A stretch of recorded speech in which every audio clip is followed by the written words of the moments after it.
गुजरात के नर्मदा जिले में भारी बारिश के चलते हालात लगातार खराब हो रहे हैं। राजपीपला इलाके में पानी के तेज बहाव के बीच स्कूटर और गाड़ियां बहती दिखी। शहर के कई इलाके पानी में डूबे हुए हैं। कई इलाकों में लोगों के घरों में भी पानी भर गया है।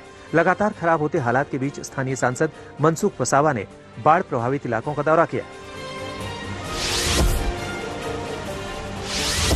गुजरात के नर्मदा जिले के डेडियापाड़ा और सागबारा में 8 घंटे में 17 इंच बारिश के बाद करजन डैम के 9 दरवाजे खोल दिए गए हैं। डैम के 9 दरवाजों से 2 लाख क्यूसेक से ज्यादा पानी छोड़ा जा रहा है, जिसे देखते हुए नर्मदा और भरूच जिले के निचले इलाकों में अलर्ट जारी कर दिया गया है। गुजरात के वलसाड में तेज बारिश के चलते स्थिति बेहद खराब है। औरंगाबाद नदी का जलस्तर बढ़ने के बाद वलसाड शहर के निचले इलाकों में बाढ़ जैसे हालात हैं। यहाँ एनडीआरएफ और एसडीआरएफ की टीमों ने मोर्चा संभाल रखा है। कई इलाकों में सैलाब के बीच फंसे लोगों का हेलीकॉप्टर से रेस्क्यू किया गया।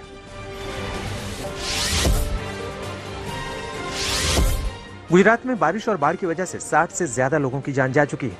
बारिश में प्रभावित 10,000 से ज्यादा लोगों को सरकार ने सुरक्षित स्थानों पर भिजवाया है। गुजरात में अंबिका नदी के तट पर अचानक बाढ़ के कारण सरकारी कर्मचारी फंस गए। बाद में वलसाड के कलेक्टर ने भारतीय तटरक्षक को सूचना दी और मदद मांगी।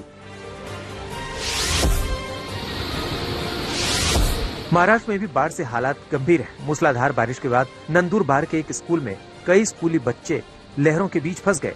उन्हें बचाने के लिए कई घंटे तक ऑपरेशन चला। लगातार बारिश के बाद वहां देव नदी उफान पर है। उसी वजह से स्कूल में पानी भर गया। कई घंटों के रेस्क्यू ऑपरेशन के बाद स्कूली बच्चों को सुरक्षित निकाला गया।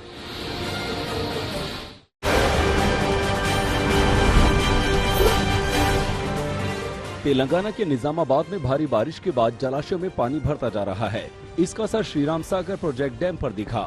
जलस्तर में बढ़ोतरी के बाद प्रशासन अलर्ट हो गया। फौरन डैम के गेट खोलने का फैसला हुआ। अधिकारी मौके पर पहुंचे और डैम के 9 गेट खोल दिए गए।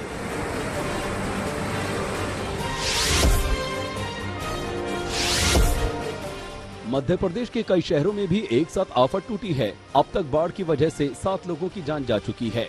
साथ ही मौसम विभाग ने 33 जिलों में ऑरेंज अलर्ट घोषित कर दिया है।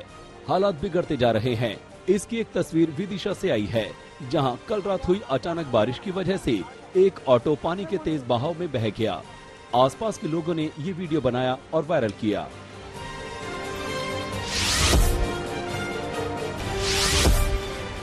मध्य प्रदेश के छिंदवाड़ा में पिछले 3 दिनों से रुक रुक कर बारिश हो रही है और अब ये बारिश लोगों के लिए आफत बनती दिख रही है। बिछुआ इलाके में स्कूल और घरों में पानी भर गया। भारी बारिश के बाद डरे सहमे परिजन तुरंत बच्चों को लेने स्कूल पहुंच गए। कई अन्य स्कूलों में भी संकट गहरा गया है।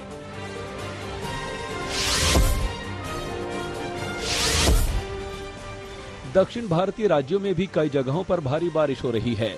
केरल के इदुक्की से आई तस्वीरों को देखकर अंदाजा लगाया जा सकता है कि वहां मूसलाधार बारिश ने क्या हाल कर दिया है। यहां आसमानी आफत के बाद रास्तों पर सैलाब का सितम टूटा।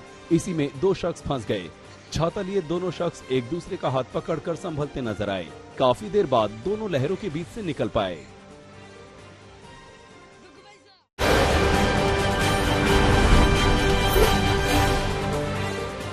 आज प्रधानमंत्री नरेंद्र मोदी बिहार और झारखंड के दौरे पर जा रहे हैं। पीएम मोदी के इस दौरे की शुरुआत देवघर से होने जा रही है। दोपहर में प्रधानमंत्री देवघर एयरपोर्ट का उद्घाटन करेंगे। साथ ही करीब 2:30 बजे वे बाबा बैद्यनाथ धाम जाकर दर्शन पूजा भी करेंगे। उसके बाद पीएम एक जनसभा को भी संबोधित करने वाले हैं। देवघर से प्रधानमंत्री मोदी शाम को पटना पहुंचेंगे।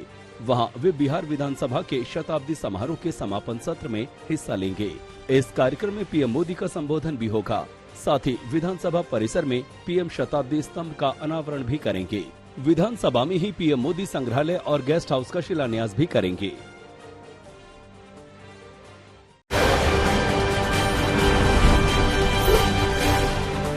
प्रधानमंत्री नरेंद्र मोदी ने सोमवार को नए संसद भवन की छत पर विशालकाय अशोक स्तंभ का अनावरण किया, तो इसे लेकर सियासत भी शुरू हो गई। एआईएमआईएम अध्यक्ष असदुद्दीन ओवैसी ने इसे संवैधानिक मानदंडों का उल्लंघन बताया। वहीं कांग्रेस ने दूसरी पार्टियों के नेताओं को कार्यक्रम में न बुलाने पर सवाल उठाया। वहीं सीपीएम की तरफ से भी इस विवाद पर ट्वीट किया गया, जिसमें कहा गया कि प्रधानमंत्री मोदी ने अनावरण के दौरान पूजा पाठ किया, जो ठीक नहीं था। एआईएमआईएम अध्यक्ष असदुद्दीन ओवैसी ने कहा कि संविधान संसद, सरकार और न्यायपालिका की शक्तियों को अलग करता है। सरकार के प्रमुख के रूप में प्रधानमंत्री मोदी को नए संसद भवन के ऊपर राष्ट्रीय प्रतीक का अनावरण नहीं करना चाहिए था। लोकसभा का अध्यक्ष लोकसभा का प्रतिनिधित्व करता है, जो सरकार के अधीन नहीं है। प्रधानमंत्री ने सभी संवैधानिक मानदंडों का उल्लंघन किया है।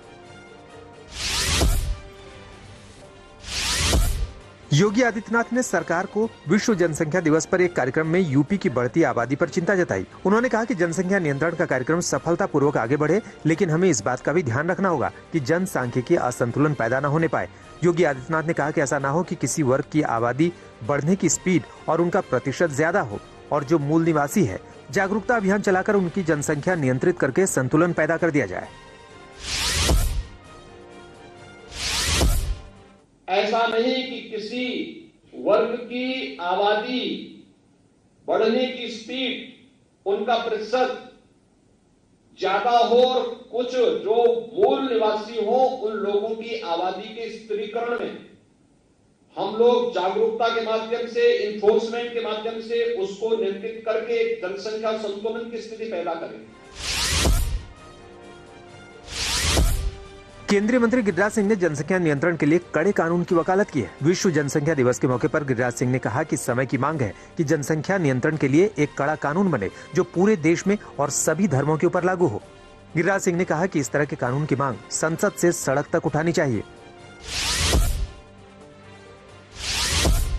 नेशनल हेराल्ड मामले में ईडी ने कांग्रेस अध्यक्ष सोनिया गांधी को फिर से समन भेजा है। ईडी ने सोनिया गांधी को 21 जुलाई को पूछताछ के लिए पेश होने को कहा है। इससे पहले सोनिया गांधी ने ईडी से पूछताछ को लेकर पेश होने के लिए कुछ और दिनों की मोहलत मांगी थी। इस केस में ईडी ने कांग्रेस सांसद राहुल गांधी से 5 दिनों तक कई सत्र में 50 घंटे से अधिक समय तक पूछताछ की थी।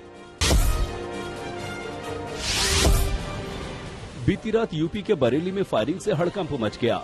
गोलीबारी की वजह से कई लोग घायल हो गए। स्थानीय लोगों के मुताबिक आपसी रंजिश की वजह से एक शख्स पर घात लगाकर 5-6 लोगों ने छिपकर वार किया।